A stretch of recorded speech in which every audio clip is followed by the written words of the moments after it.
खुशी कब मिलेगी? प्रेरणादायक कहानी। एक औरत अपनी जिंदगी से बहुत मायूस थी।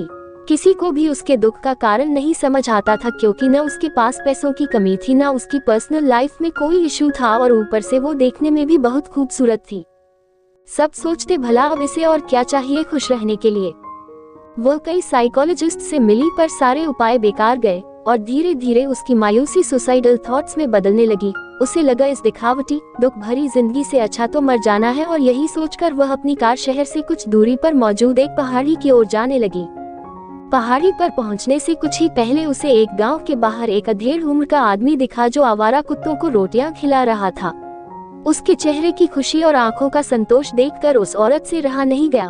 उसने फौरन ब्रेक लगाया और गाड़ी से उतरकर उस आदमी के पास पहुंची और पूछा, आप इतने खुश हैं, मुझे खुशी कब मिलेगी?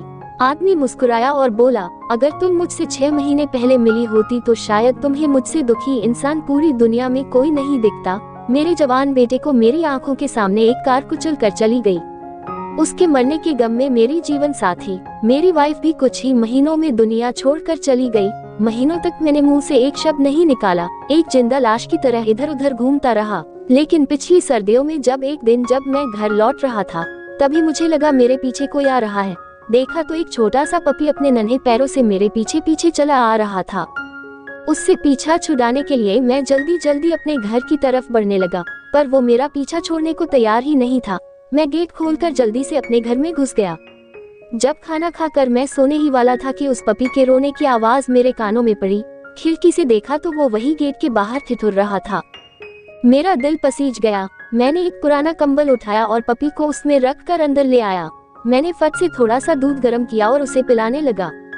उसे जल्दी जल्दी दूध पीता देखकर अजीब सा संतोष हुआ मन में। और पता है, मैं कई महीनों बाद उस दिन फिर से एक बार मुस्कुरा रहा था। मुझे लगा एक छोटे से निस्वार्थ कदम ने मुझे इतनी खुशी दे दी। आत्महत्या के कगार पर खड़ा मैं फिर से जिंदगी में रोशनी देखने लगा। उस दिन के बाद से ऐसा कोई दिन नहीं है जब मैंने कोई निस्वार्थ सेवा न की हो। कभी अनाथालय में, कभी गरीबों में, कभी सड़कों पर मैं किसी न किसी तरह खुशियां बांटने की कोशिश करता रहता हूँ। और तुम्हारे सवाल की खुशी कब मिलेगी का यही जवाब है, जब निस्वार्थ होकर तुम दूसरों की सेवा करोगी, उनको खुशी दोगी, तब तुम्हें अपने आप ही खुशी मिल जाएगी।